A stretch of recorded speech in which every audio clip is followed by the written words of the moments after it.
우리는 인간이기 때문에 주어진 상황에 휘둘리며 부정적인 감정을 느낄 수밖에 없습니다. 안녕하세요. 건강을 읽어주는 여자 예담쌤입니다. 오늘 내용은 데이비드 호킨스 박사의 저서이며 박창준 옮김의 놓아버림이라는 책의 내용에서 말씀드리겠습니다. 모든 사람들은 부정적 감정의 마음가짐과 믿음을 엄청나게 쌓아둔 저장고를 지고 다니며 이것이 더 쌓이고 쌓일수록 괴로운 마음과 정신적, 육체적 병이 생기며 잦은 문제가 발생합니다. 그런 속에서 사람이 살아가려면 을에 있는 일이겠거니 하고 넘어가기도 하고 그 압박에서 벗어나려고 수없는 많은 방법을 동원하며 살아가고 있습니다.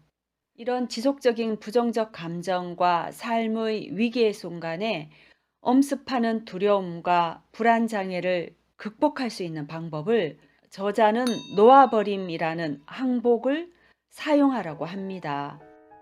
놓아버림이란 무거운 물건을 떨어뜨리듯 마음속 압박을 갑작스레 끝내는 일입니다. 놓아버리면 마음이 놓이고 가벼워지는 느낌이 들면서 한결 기쁘고 홀가분해집니다. 누구나 한 번쯤 그런 경험을 한 적이 있습니다. 놓아버림. 이 항복한다는 것은 어떤 일에 대해 격한 감정이 없음을 뜻하는 것입니다. 놓아버림은 믿기지 않을 만큼 신속하고 절묘한 결과를 가져온다. 효과 역시 아주 강력하다. 이미 놓아버리고도 아직 놓지 못했다고 생각하는 경우도 많다. 이럴 때는 주변 사람들을 통해 자신의 변화를 깨닫는다. 이런 일이 일어나는 이유는 어떤 것을 완전히 항복하면 그것이 의식에서 사라지기 때문이다. 이제 그 일이 전혀 생각나지 않는 까닭에 사라진 줄 모르고 있는 것이다. 이런 현상은 의식면에서 성장 중인 사람들에게 흔하게 나타난다. 사람들 대부분은 감정을 억압하고 억제하거나 회피하려 애쓰면서 살아갑니다. 이로 인해 억제된 에너지는 시민성 육체적 고통과 신체장애 그리고 정서질환과 대인관계에서의 이상 행동 등으로 나타나며 축적된 이상 감정은 영적 성장과 자격을 방해할 뿐만 아니라 인생의 성공을 여러모로 가로막습니다. 바로 이럴 때 놓아버림의 기법으로 여러 가지 도움을 얻을 수가 있다고 합니다. 삶의 위기에서는 감정이 압도적으로 밀어닥칩니다. 놓아버림은 삶의 위기 때 사용하면 크게 괴로울 일을 미리 막거나 가볍게 하는데 결정적인 역할을 합니다. 두려움과 슬픔을 놓아버리면 문득 문제를 안고도 마음이 편안해지거나 위태로울 일은 아무것도 없습니다. 마음이 놓아버린 모드로 바뀌면 용기를 낼 수 있고 부정적 감정들을 자연스럽게 받아들여 지나가게 함으로써 부정적 감정이 힘을 잃게 되고 그러고 나면 생활을 직면하고 감정을 인식하며 무언가 할 수 있는 용기가 있음을 불현듯 자각하게 된다는 것입니다.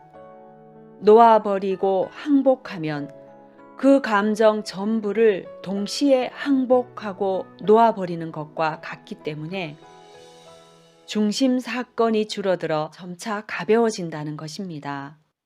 이렇게 삶의 위기를 잘 처리하게 되면 억제되고 억압된 감정이 크게 줄어들게 되고 위기로 인해 올라온 감정을 항복하고 포기하면 감정의 저장고에 남은 양이 크게 줄어들어 삶에서 무슨 일이 닥쳐도 해결하고 견딜 수 있다는 자각이 발생하여 자존감과 자신감이 커지며 삶에 대한 두려움이 전반적으로 줄어들고 삶을 스스로 통제하게 되고 타인의 고통에 대한 연민도 깊어지며 비슷한 상황의 어려움에 처한 타인을 도울 수 있는 능력도 높아진다고 합니다. 삶의 위기 뒤에는 길든 짧든 평화와 고요가 이어지는 시기가 오거나 신비한 경험을 하는 수준에 이르기도 하며 높은 자각 상태에 이르는 경우도 많습니다.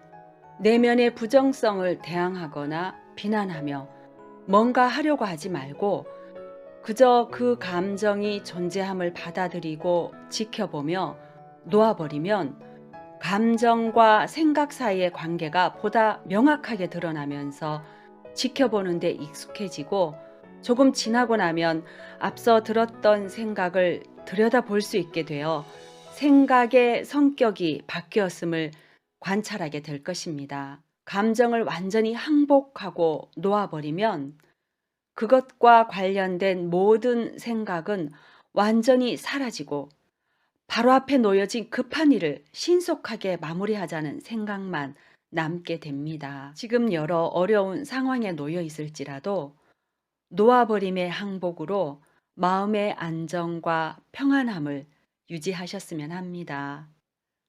오늘도 시청해 주셔서 감사합니다.